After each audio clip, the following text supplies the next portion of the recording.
आप सभी का आज की प्रेस वार्ता में भारतीय जनता पार्टी की ओर से स्वागत है।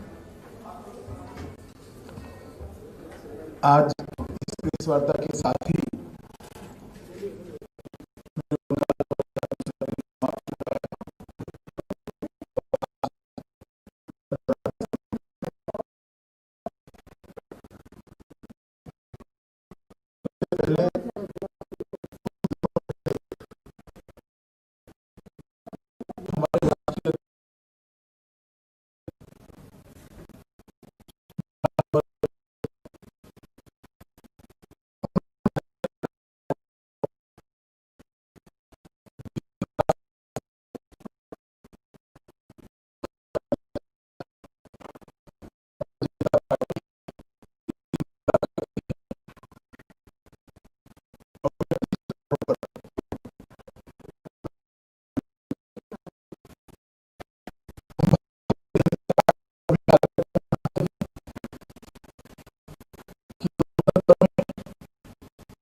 सभी को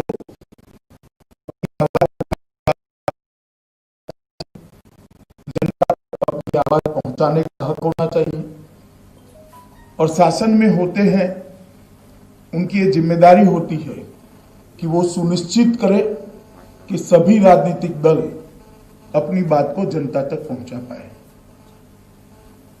और मैं मानता हूं कि भारत के सबसे बड़े दल भारतीय जनता पार्टी के अध्यक्ष पर यह हमला केवल भारतीय जनता पार्टी के अध्यक्ष पर हमला नहीं है,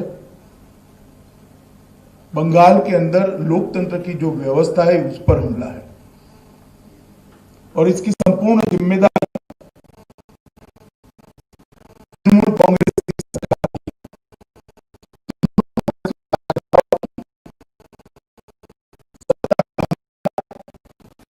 तृणमूल कांग्रेस की सरकार की है, तृणमूल कांग्रेस के कार्यकर्ताओं की है। सत्ता का अहंकार जब सर पर चढ़ जाता है तब इस प्रकार की घटनाएं आकार लेती हैं। मैं आज इस प्रेस वार्ता के माध्यम से तृणमूल कांग्रेस के सभी नेताओं को बताना चाहता हूं कि आप एक गलतफहमी में मत रहिए कि इस प्रकार के हमले से भारतीय जनता पार्टी की गति रुकेगी, भारतीय जनता पार्टी का कार्यकर्ता रुकेगा और भारतीय जनता पार्टी अपने कदम पीछे ले लेगी। जितना इस प्रकार की हिंसा का वातावरण बनाएंगे, भारतीय जनता पार्टी और मजबूती के साथ बंगाल के अंदर अपने आप को मजबूत करने के लिए परिश्रम करेगी। हिंसा का जवाब हिंसा नहीं हो सकता, मगर भारतीय जनता पार्टी के कार्यकर्ताओं ने तय किया है हिंसा का जवाब हम लोकतांत्रिक तरीकों से देंगे और आने वाले चुनाव में इस सरकार को परास्त कर हम दिखाएंगे। मित्रों, मेरे लिए चिंता का विषय यह भी है कि हमला होने के बाद जो प्रतिक्रिया आनी चाहिए थी राज्य की मुखिया की ओर से, वो प्रतिक्रिया भी नहीं आई और एक प्रकार से तृणमूल कांग्रेस के नेताओं के जो बयान थे वो बयान इसका समर्थन करते हुए इस प्रकार से हुए, वो ज्यादा चिंता का विषय है। जहां तक बंगाल का सवाल है, बंगाल के अंदर पहले कई बार मैंने कहा है, मैं आज इसकी डिटेल में नहीं जाऊंगा, परंतु मैं उल्लेख इसका जरूर करना चाहता हूं कि राजनीतिक हिंसा चरम सीमा पर है। 300 से ज्यादा भारतीय जनता पार्टी के कार्यकर्ताओं की हत्या कर दी है और उसकी जांच में तनिक भर भी 1 इंच भी प्रोग्रेस कहीं पर दिखाई नहीं पड़ता है। भ्रष्टाचार भी चरम सीमा पर है। साइक्लोन के राहत का जो पैसा देना होता है, भारत सरकार जो भेजती है, उसमें भी सत्ताधारी दल ने अपने कार्यकर्ताओं का उपयोग कर बेफाम भ्रष्टाचार किया। मोदी जी ने गरीबों के लिए खाना भेजा, कोरोना के काल में 9 महीने तक उसके पूरे की पूरी बोरियां गायब हो गई, गरीब भूखा रहा। इसकी जिम्मेदारी किसकी है? क्या सत्ता में है उनकी? नहीं है। हाईकोर्ट ने दखल करनी पड़ती है, सीएजी के स्पेशल ऑडिट के लिए ऑर्डर करने पड़ते हैं। और क्या डर है सीएजी के ऑडिट से? क्यों इसके खिलाफ सुप्रीम कोर्ट में जाना पड़ता है? अगर कोई चोरी नहीं हुई है तो कहना चाहिए हम सीएजी के ऑडिट के ऑर्डर का स्वागत करते हैं। क्यों भागा जा रहा है सीएजी के ऑर्डर से? इसलिए भागा जा रहा है कि भ्रष्टाचार हुआ है। भ्रष्टाचार की जानकारी भी है जो सत्ता में है, मगर अपनों ने किया है तो उस पर बोलने के लिए कुछ है नहीं। अपनों ने किया है इसलिए पकड़ने के लिए हिम्मत नहीं है। जब परिवारवाद चलता है राजनीति में, तब इसी प्रकार की घटना एक के बाद एक आकार लेती है। मित्रों, बंगाल के अंदर भारतीय जनता पार्टी का तैयारी का जो अभियान है, उसमें 2 दिन से मैं बंगाल में हूं। कल भी मैं एक बहुत बड़ी रैली में गया था। तृणमूल कांग्रेस, टीएमसी और कांग्रेस पार्टी से बहुत सारे नेताओं ने भारतीय जनता पार्टी ज्वाइन करी। श्री शुभेंदु अधिकारी ने भी भारतीय जनता पार्टी ज्वाइन करी। मैं शुभेंदु अधिकारी का हृदय से स्वागत करता हूं भारतीय जनता पार्टी में। और हमारा मानना है कि अन्याय के खिलाफ जहां पर भी सार्वजनिक जीवन के, राजनीतिक जीवन के अच्छे कार्यकर्ता आवाज उठाने के लिए भारतीय जनता पार्टी को अपना प्लेटफॉर्म बनाना चाहते हैं, उन लोगों ने भारतीय जनता पार्टी में आना चाहिए। और जिस प्रकार का माहौल मैंने कल भी देखा था, आज भी देखा है, इतने छोटे से सेंटर पर, इतने टेरर वाले वातावरण के अंदर, जहां कल रात को हमारे सारे पर्दे फाड़ दिए गए, सारे पोस्टर उखाड़ दिए गए, मगर आज जो जन सैलाब निकला है, मुझे लगता है उनकी आंखें खोलने वाला होगा। शायद ही इतने छोटे सेंटर पर इस प्रकार का भव्य रोड शो हुआ होगा। इसलिए मैं यहां की जनता का भारतीय जनता पार्टी की ओर से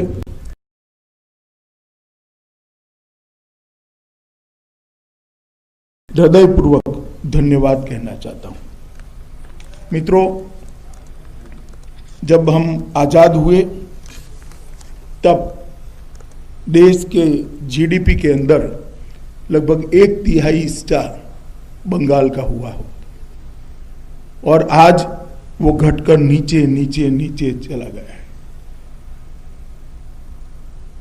लगभग 3 दशक के कम्युनिस्ट शासन और 1 दशक के तृणमूल कांग्रेस के शासन के अंदर ये ग्राफ नीचे गिरता गया है।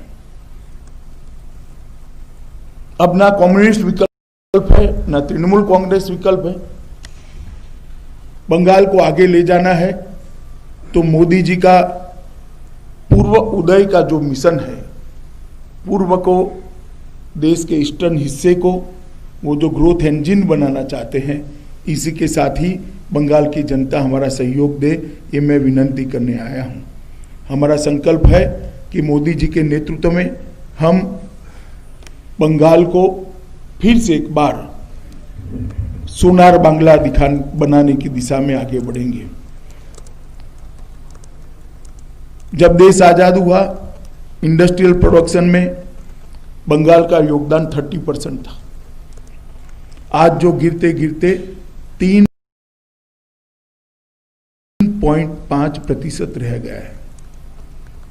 मैं पूछना चाहता हूं ममता दीदी और कम्युनिस्ट पार्टी को, कौन जिम्मेदार है इसके लिए? 30% से 3.5%।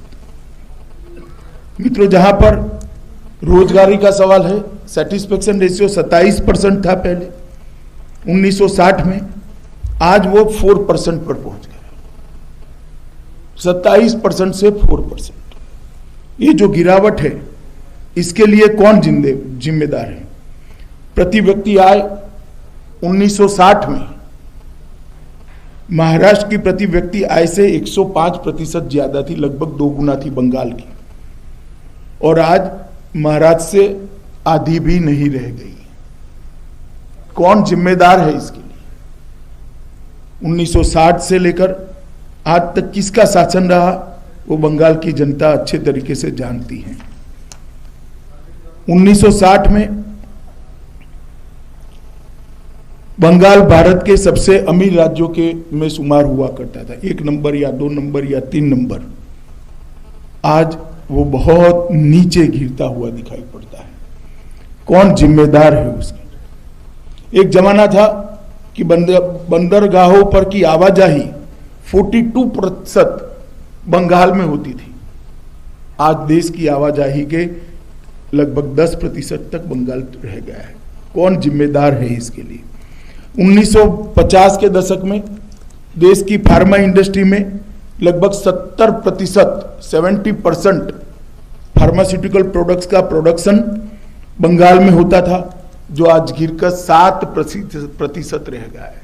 70% से 7%। कौन जिम्मेदार है इसके लिए? पंजाब का और बंगाल का जूट उद्योग बहुत महत्वपूर्ण था, जो रोजगारी भी देता था, किसानों को भी संबल प्रदान करता था। जूट उद्योग भी आज बहुत सारी जूट मिलें बंद है और कागज पर चल रही है।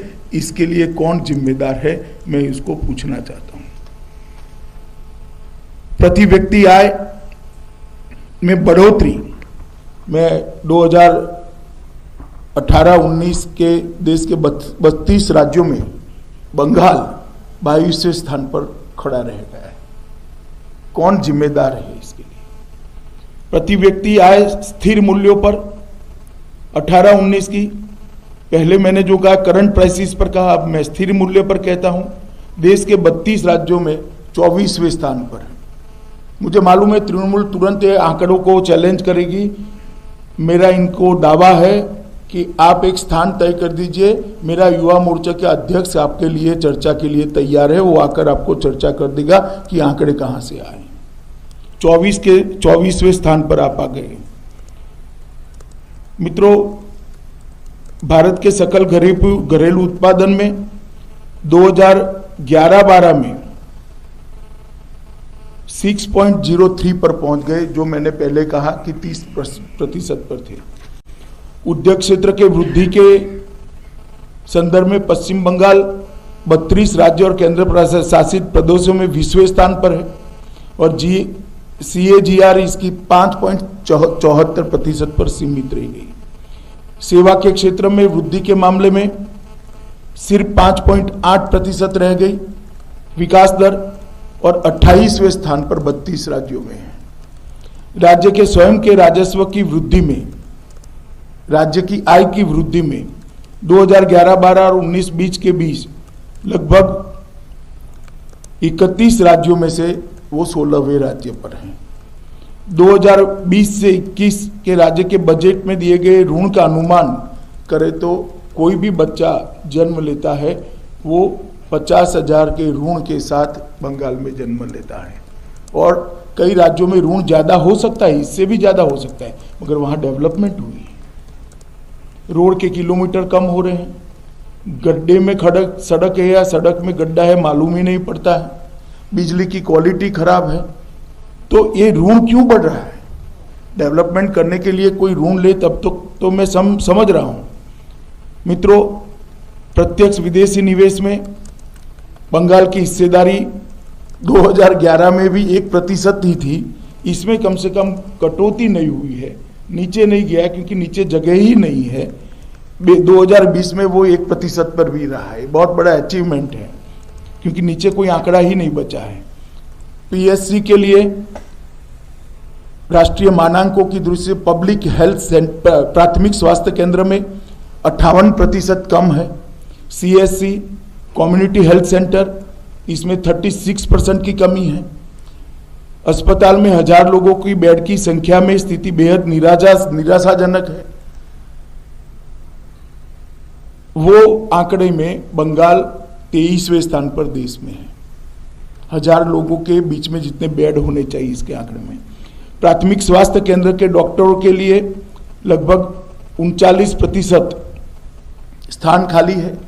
स्पेशलिटी और सर्जन के लगभग 87% स्थान खाली है, 87% स्थान खाली है।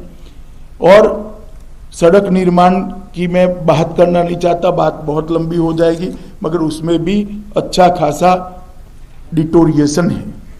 शहरी विकास में जो हमने ग्रांट भेजी है उसका भी खर्चा नहीं हो पा रहा है।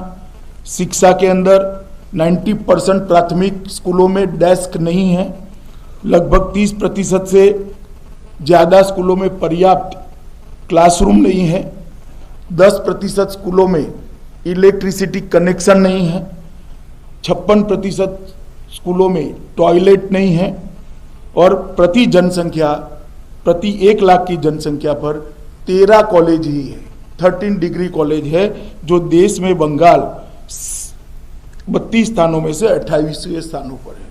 ये बंगाल की शिक्षा का हाल है। इस सब में कहीं पर भी नंबर 1 नहीं आता है। टोलबाजी करने में नंबर 1 है, भ्रष्टाचार में नंबर 1 है, परिवारवाद चलाने में नंबर 1 है, हिंसा करने में नंबर 1 है, बम धमाकों में नंबर 1 है, कार्यकर्ताओं की हत्या कराने में नंबर 1 है।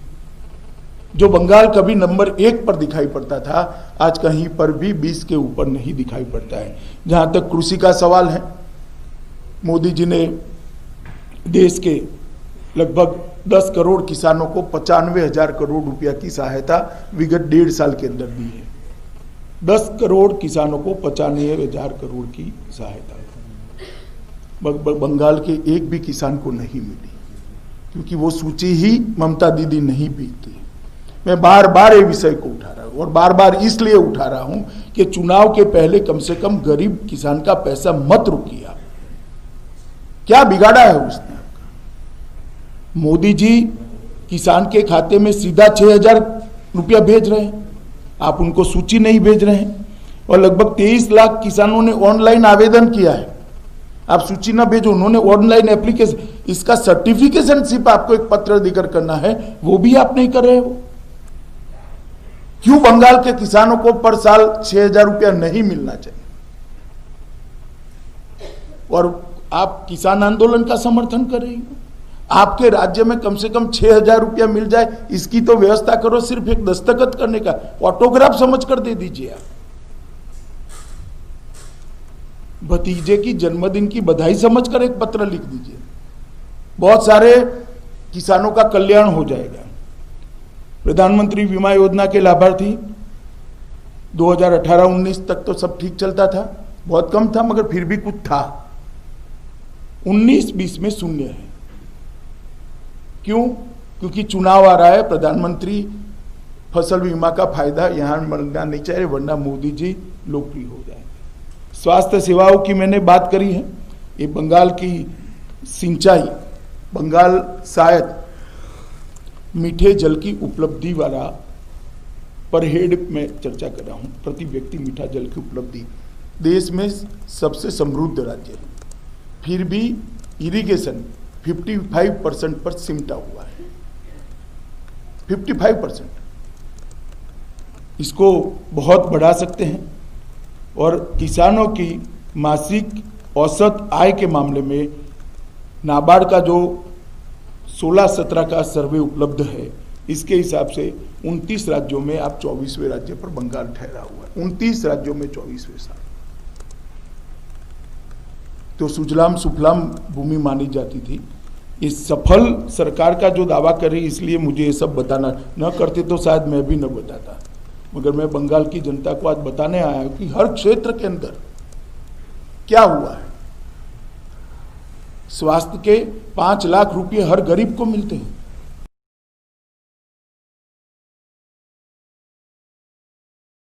गरीब के घर में कोई बीमारी आ जाए, बड़ा ऑपरेशन आ जाए, 5 लाख रुपए तक का स्वास्थ्य का खर्चा भारत सरकार उठा रही है। यहां पर ये योजना अमल नहीं हो रही है। क्यों नहीं हो रही है? गरीबी तो इतनी है क्योंकि इस योजना के साथ केंद्र सरकार का नाम जुड़ा हुआ है। फेडरल स्ट्रक्चर के सम्मान करने का यह तरीका है क्या? इसके कारण आप आपके राज्य के मतदाताओं का, आपके राज्य के गरीबों को अन्याय करेंगे, और कब तक ये चलेगा? आप चिंता मत करिए ममता दीदी, ये चुनाव के साथ ही समाप्त होने वाला है, क्योंकि आपकी सरकार जाने वाली है। यहाँ पर फिर से एक बार भारतीय जनता पार्टी की सरकार आनी। मित्रों, माँ, माटी और मानुष का जो नारा लेकर निकले थे, तुष्टीकरण, तानाशाही और तोलबाजी में अटक कर रह गए। आज दूर दूर तक माँ, मिट्टी और मानुष का नारा दिखाई नहीं पड़ता है। एक फैमिली पार्टी बनकर तृणमूल कांग्रेस रह गई है। 10 करोड़ बंगाल की जनता की चिंता करने बजाय मेरे भतीजे की चिंता कर कर उसको एक बार मुख्यमंत्री बना देते हैं तो बहुत बड़ा बंगाल का उद्धार हो जाएगा। ये थियोरी पर जब राज्य की मुखिया चलती है तो इसी प्रकार के परिणाम आते हैं। गत प्रेस कॉन्फ्रेंस में भी मैंने कहा था कि 3 खतरनाक ट्रेंड भारत की राजनीति में बंगाल ने सेट किए हैं। एडमिनिस्ट्रेशन का संपूर्ण राजनीतिकरण कर दिया गया है, राजनीति का संपूर्ण अपराधीकरण कर दिया गया है और भ्रष्टाचार को इंस्टीट्यूशनलाइज कर दिया गया है। ये तीनों ट्रेंड लोकतंत्र के लिए और जनता के लिए बहुत खतरनाक है। अतः मैं बंगाल की जनता को करबद्ध निवेदन भारतीय जनता पार्टी की ओर से करता हूं कि हमारे कार्यकर्ता एक परिवर्तन का अभियान लेकर चले, आनो अन्याय का एक अभियान लेकर चले हैं। आप कृपया इनके साथ जुड़िए, परिवर्तन करने में हमारी सहायता करिए। नरेंद्र मोदी को आपका आशीर्वाद दीजिए और बंगाल को सोनार बांग्ला बनाने का हमारा जो अभियान है उसमें आप लोग हमारे साथ जुड़िए। विकास के मुद्दे पर मैंने आज इसलिए कॉन्सेंट्रेट करा है कि ममता दीदी ने अभी बहुत थ्रस्ट दिया था कि हमारे यहाँ बहुत अच्छा चल रहा है। अब मैं कहाँ से आता हूँ, मैं कैसा दिखता हूँ, ये सब बातों में जाए बगैर सारी चीज़ों का जवाब मैं मानता हूँ तृणमूल कांग्रेस ने बंगाल की जनता को देना चाहिए। मुद्दे से ध्यान भटकाने का प्रयास नहीं करना चाहिए। और फिर से एक बार बंगाल की जनता को मैं इतना ही भरोसा दिलाना चाहता हूँ कि चाहे हमारे कार्यकर्ताओं पर कितने जानलेवा हमले हो, हमारे अध्यक्ष जी पर कितना भी बड़ा हमला हो, बंगाल के भले के लिए भारतीय जनता पार्टी अपने ये अभियान से 1 इंच भी पीछे हटने वाली नहीं है। ये हमारा कमिटमेंट है और हम एक अच्छे शासन देने का बंगाल की जनता को वादा करते हैं। धन्यवाद। अब आप सवाल पूछ सकते हैं। कौन करेगा?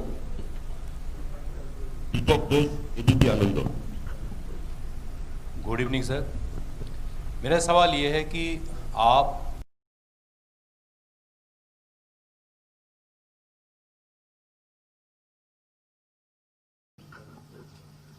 Good evening sir. मेरा सवाल ये है कि आप नड्डा जी, कैलाश जी जैसे केंद्रीय नेता जिनका प्रत्यक्ष जोग है हमारी बंगाल की राजनीति के साथ, आपके नामों के साथ एक शब्द जुड़ा गया है सत्तारूढ़ पार्टी के द्वारा, यह है बोहिरागतो, मतलब आउटसाइडर। आरोप यह है कि बंगाल की अंदरूनी राजनीतिक मामले में आप दखल अंदाजी कर रहे हैं। इसको लेकर आपका टिप्पणी क्या है? ममता दीदी जब कांग्रेस में थी और इंदिरा जी यहां आती थी तो क्या कहती थी? वो बंगाल की अंदरूनी राजनीति में आंतरिक दखल थी क्या? जब वो कांग्रेस में थी और प्रणव दा आते थे या नरसिम्हा राव आते थे तो वो क्या कहती थी? और ये मंच पर आपको स्वपन दा, राहुल जी, दिलीप घोष, समीक दा कोई नहीं दिखाई पड़ता है। मैं बंगाल की जनता को कहना चाहता हूं, ये भ्रांति फैलाने का प्रयास है। ममता दीदी, आपको हराने के लिए किसी को दिल्ली से आने की जरूरत नहीं है। आपके सामने भी बंगाल का धरती पुत्र खड़ा रहेगा, आपके सामने ही भी बंगाल का ही आदमी लड़ेगा और आने वाला मुख्यमंत्री भी बंगाल की मिट्टी का ही मुख्यमंत्री हम बंगाल को देने जा रहे हैं। राष्ट्रीय दलों की संकल्पना शायद उनकी मेमोरी लॉस हो गई है, वो खुद राष्ट्रीय दल का मेंबर रही और आप इस प्रकार के देश की कल्पना ममता दीदी आप चाहती हैं जहां एक राज्य के व्यक्ति दूसरे राज्य में ना आ जाए, इस प्रकार का देश चाहते हैं। इतनी कंजर्वेटिव सोच बंगाल के अंदर नहीं स्वीकार होगी दीदी, आप कितना भी हो हल्ला करो। बंगाल खुले मन के लोगों का प्रदेश है, संकीर्ण लोगों का प्रदेश नहीं है। कृष्ण कुमार दास, प्रतिदिन।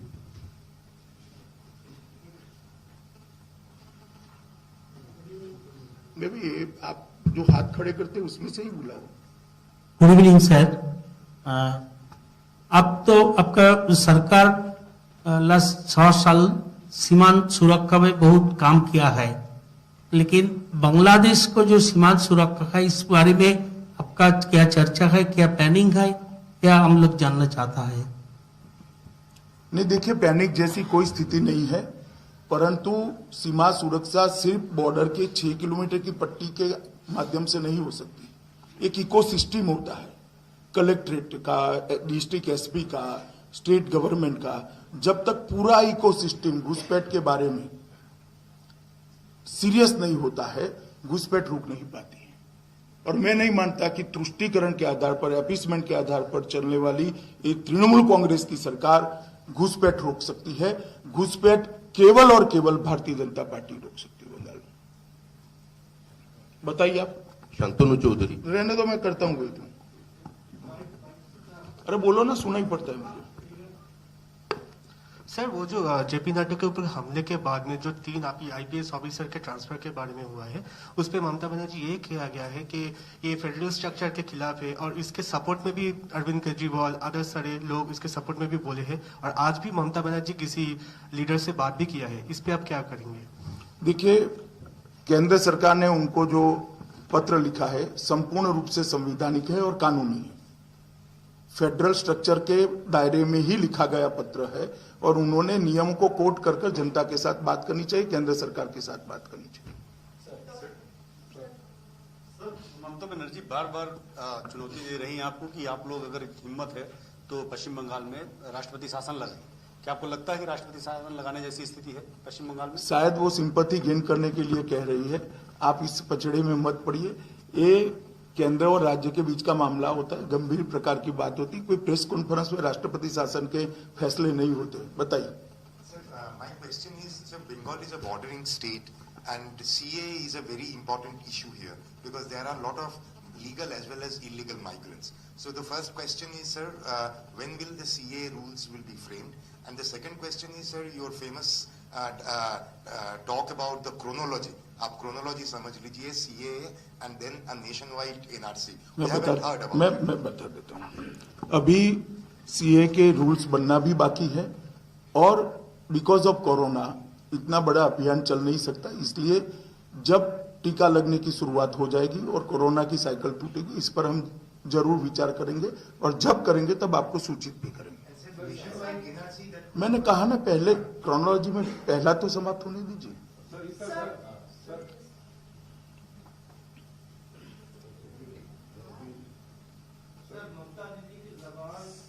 एक मिनट भैया, बोलो, सुनाई पड़ता है।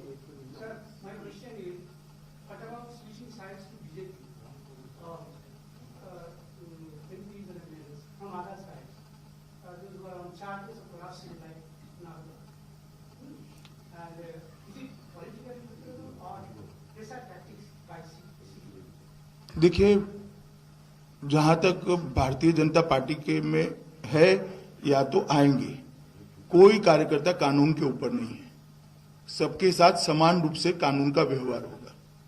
भारतीय जनता पार्टी में ज्वाइन करने से कानून के मर्यादा के कोई ऊपर नहीं उठता है, इसको इस दृष्टि से नहीं देखना चाहिए। सर, तृणमूल कांग्रेस के पुराने चेहरे अभी भाजपा के नए चेहरे हैं, तो सर आप लोगों को फर्क कैसे समझाएंगे? देखिए, भारतीय जनता पार्टी बहुत पुरानी पार्टी है, और तृणमूल कांग्रेस में सवाल नेतृत्व के अप्रोच का है। मैं मानता हूं सबके भतीजे राजनीति में नहीं है, आप मेरी बात समझ पाते होंगे। लीडरशिप के अप्रोच का है, और भारतीय जनता पार्टी की संस्कृति में परिवारवाद है ही नहीं, भ्रष्टाचार है ही नहीं, ना टोलबाजी करने की संस्कृति है। ममता दीदी की जबान आपके लिए काफी कभी सख्त हो जाती है, सियासी एतबार से नामुनासिब है। आप ऐसे बड़े भाई तो क्या पॉलिटिकल एडवाइस देना? मेरा काम उनको एडवाइस देना नहीं है, चुनाव में हराना है। मेरा सवाल है, जिस तरीके से कल हमने देखा शुभेंदु अधिकारी के अलावा कई ऐसे तृणमूल के विधायक ने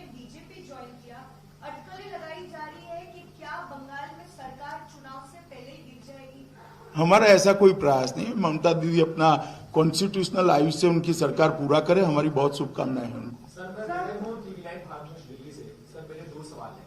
पहला, आप मिदनापुर से लेकर वीरभूमि तक कल 2 दिन पे रहे हैं और आपने यहाँ की भीड़ देखा, सभा किया यहाँ पे। इस भीड़ से आप बंगाल के मूड का क्या आप आकलन करते हैं? सवाल नंबर 2 है सर कि पिछली बार के चुनाव में भी आप लोगों ने बहुत मेहनत की, आप बंगाल को एक लंबे अरसे से देख रहे हैं। पिछली बार आपको सकारात्मक परिणाम नहीं मिले थे, इस बार किस परिणाम की अपेक्षा कर रहे हैं और ये आंकड़ा कहाँ जा करके? मैंने कहा ना, हम 200 से ज्यादा सीट जीतेंगे और पूर्ण बहुमत की भारतीय जनता पार्टी के। ऐसा जी बोलिए।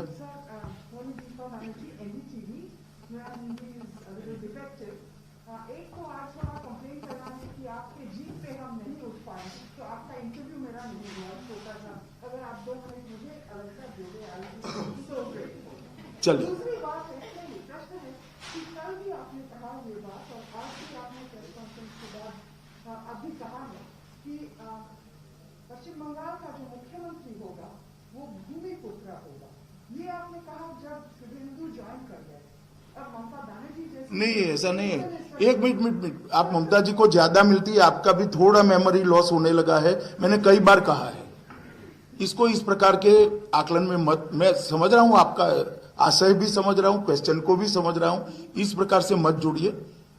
भूमिपुत्र बहुत सारे हैं, मैंने किसी के नाम के लिए नहीं कहा है। पहली बार जब समय आए थे बीजेपी के साथ मीटिंग किए थे, बोलो। पहली बार जब आए थे बीजेपी के साथ मीटिंग किए थे, ऊपर आए हैं एनआईए के साथ मीटिंग किए हैं। मुर्शिदाबाद से अभी तक जो टेररिस्ट के मामले में अरेस्ट हुआ है, एनआईए ने अरेस्ट किया है, इसके बारे में कोई चर्चा करेंगे आप? ना, ऐसी चर्चाएं सार्वजनिक रूप से नहीं होती है।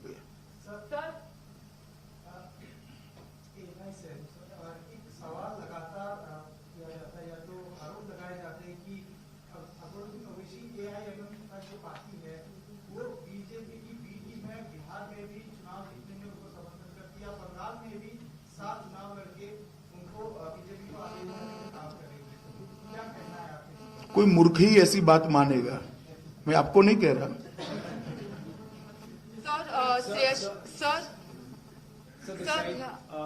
Sir, Mamata Banerjee is saying that she has been raising the voice on behalf of the farmers. Farmers की जो क्राइसिस है देश में है, और वो कह रही है कि farmers के लिए वो आवाज उठा रही है, इसीलिए बीजेपी उनका आवाज दफनाने के लिए इलेक्शन कैंपेन में इस अग्रेसिवनेस दिखा रहा है।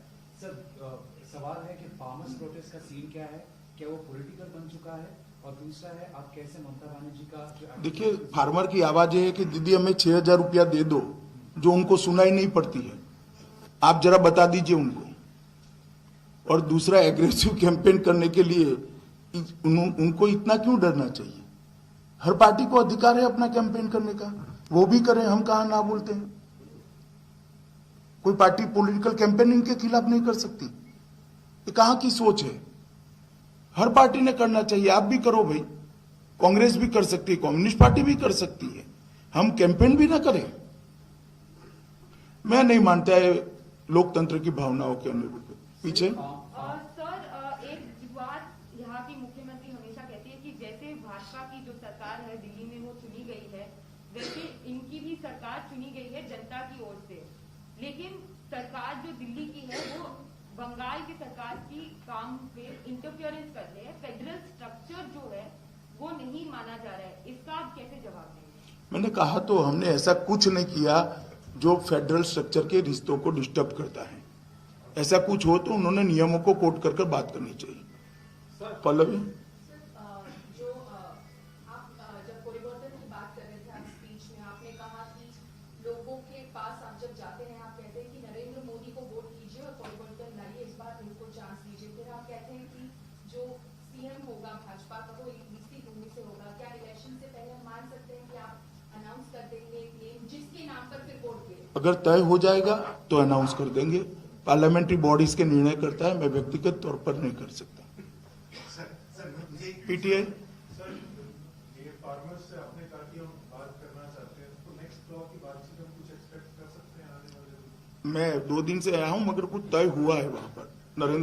नरेंद्र सिंह जी के साथ बातचीत का कोई समय तय हुआ है, कल या परसों का, मुझे एग्जैक्ट जानकारी और छोटा सा, जहाँ भी जाते हैं तो जो सबसे ज्यादा आपकी रैली में लाउड स्लोगन मिलता है वो जय श्री राम। आपको लगता है कि वो बाकी जगह वो स्लोगन रणवीर के साथ जोड़ा जाए, यहाँ वो स्लोगन टीएमसी को टारगेट करने का ज्यादा?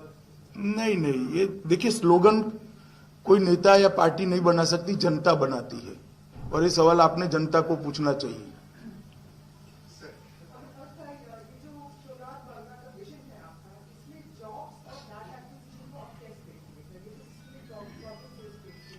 नहीं, देखिए, जब पूरा इकोसिस्टम बिखर जाता है तभी ये प्रॉब्लम खड़े होते हैं। अगर इंडस्ट्रियल डेवलपमेंट अच्छा है तो ऑटोमेटिक जॉब मिलते हैं, अगर एजुकेशन ठीक है तो लड़के राज्य के बाहर जाकर, लड़कियां राज्य के बाहर जाकर भी जॉब लेती है, अगर इन्वेस्टमेंट आता है तो जॉब जनरेट होती है, अगर पोर्ट ढंग से काम करते हैं, पोर्ट के अंदर दादागिरी नहीं होती है, लॉ एंड ऑर्डर ठीक होता है, पोर्ट के अंदर माल की आवाजाही होती है तो ऑटोमेटिक जॉब जनरेट होते हैं। मेरा कहने का मतलब ये है कि इकोसिस्टम अगर कोई सरकार ठीक कर लेती है तो अपने आप जॉब जनरेट होते हैं, और मुझे भरोसा है कई राज्यों में परिवर्तन आए हैं, यहाँ पर भी आए हैं, जो 80 आएगा। 80 के दशक में जो बीमारू राज्य माने जाते थे आज वो बीमारू नहीं है, तो यहाँ पर भी परिवर्तन हो ही सकता है। जी,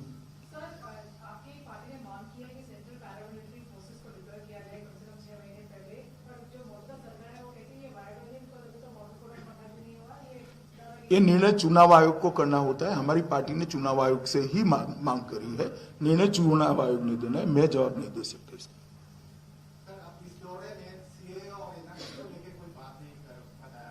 ये अंतिम दौरा नहीं है, आप क्यों इतने उतावले होते हो?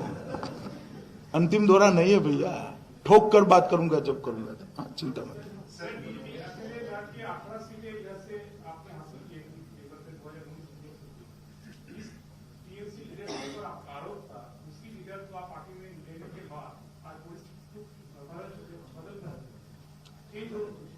देखिए, मैंने पहले भी कहा कि भारतीय जनता पार्टी में नेतृत्व जो है वो अगर ठीक है तो किसी भी प्रकार की गलत चीजें चल नहीं सकती हैं, ये हम मानते हैं।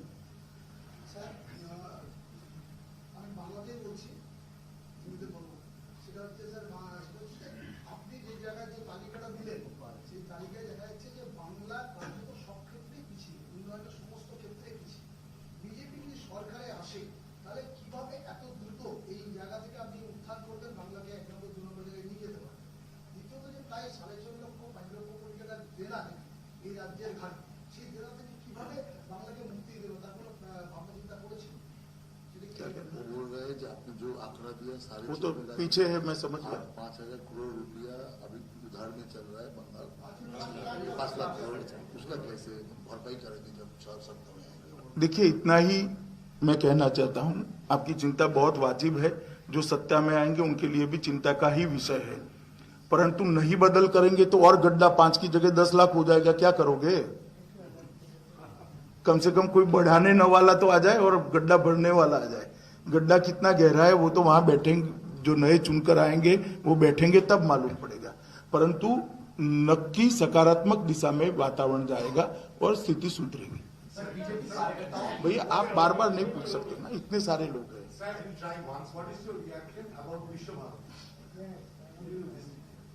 इसमें रिएक्शन क्या है?